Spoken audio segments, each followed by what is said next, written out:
ನಮಸ್ಕಾರ. ನಾನು ಇವತ್ತು ಮಶ್ರೂಮ್ ಸ್ಯಾಂಡ್ವಿಚ್ ಮಾಡುವುದು ಯಾವ ಥರ ಅಂತ ನಿಮಗೆ ನಾನು ತೋರಿಸ್ಕೊಡ್ತೀನಿ. ಅದಕ್ಕೂ ಮುಂಚೆ ಮಶ್ರೂಮ್ ಸ್ಯಾಂಡ್ವಿಚ್ ಮಾಡೋದಕ್ಕೋಸ್ಕರ ಒಂದು ಪೌಡ್ರನ್ನು ರೆಡಿ ಮಾಡ್ಕೋಬೇಕು. ಅದು ಯಾವ ಥರ ಅಂತ ನಾನು ತೋರಿಸ್ಕೊಡ್ತೀನಿ. ಈ ಥರ ಉದುರಾಗಿರಬೇಕು. ಅದಕ್ಕೆ ಏನೇನು ಹಾಕಬೇಕು ಅಂತ ನಾನು ಇವಾಗ ನಿಮ್ಗೆ ಹೇಳ್ಕೊಡ್ತೀನಿ.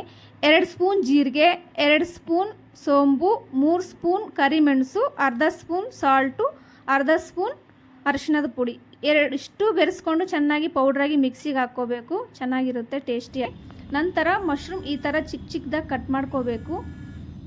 ಈ ಥರ ಚಿಕ್ಕದಾಗಿ ಕಟ್ ಮಾಡಿದ್ಮೇಲೆ ಗ್ಯಾಸ್ ಮೇಲೆ ಬಾಣಲೆ ಇಟ್ಟು ಅದರಲ್ಲಿ ಎಣ್ಣೆ ಹಾಕಿ ಸ್ವಲ್ಪ ಹಾಕಿ ಫ್ರೈ ಮಾಡ್ಕೋಬೇಕು. ನೀಟಾಗಿ ಚೆನ್ನಾಗಿ ಫ್ರೈ ಮಾಡ್ಕೋಬೇಕು.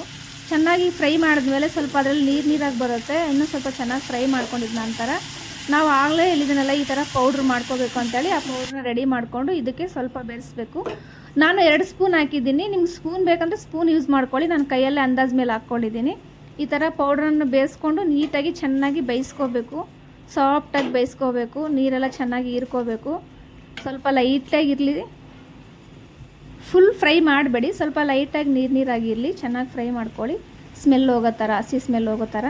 ನಂತರ ಈ ಚೆನ್ನಾಗಿ ಬೇಯಿಸ್ಕೊಂಡಿದ್ದು ಆದಮೇಲೆ ಗ್ಯಾಸ್ ಆಫ್ ಮಾಡಿಕೊಂಡು ನಾನು ಒಂದು ಬಟ್ರ್ ತೊಗೊಂಡು ಒಂದು ಬಾಣಲಿ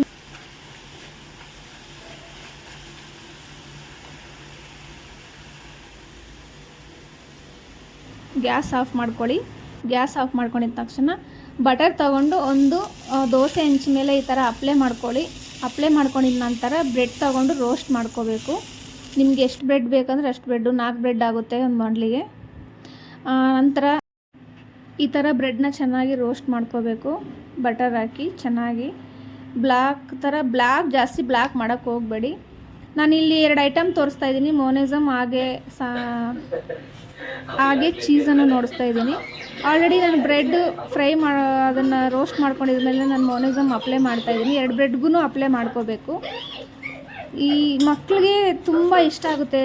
ಸಾಯಂಕಾಲ ಆಗಿದ ತಕ್ಷಣ, ಸ್ಕೂಲಿಂದ ಬಂದಿದ ತಕ್ಷಣ ಮಮ್ಮಿ ಏನೂ ಕೊಡಲಿಲ್ಲ ಅಂತ ಚಿಂತೆ ಮಾಡ್ತಾಯಿರ್ತಾರೆ. ಸೊ ನೀವು ಈ ಥರ ಮಾಡಿ ಕೊಟ್ಟರೆ ತುಂಬ ಇಷ್ಟಪಟ್ಟು ತಿಂತಾರೆ. ಸ್ಪೈಸಿಯಾಗಿರಲ್ಲ, ಚೆನ್ನಾಗಿ ಟೇಸ್ಟಿಯಾಗಿರುತ್ತೆ.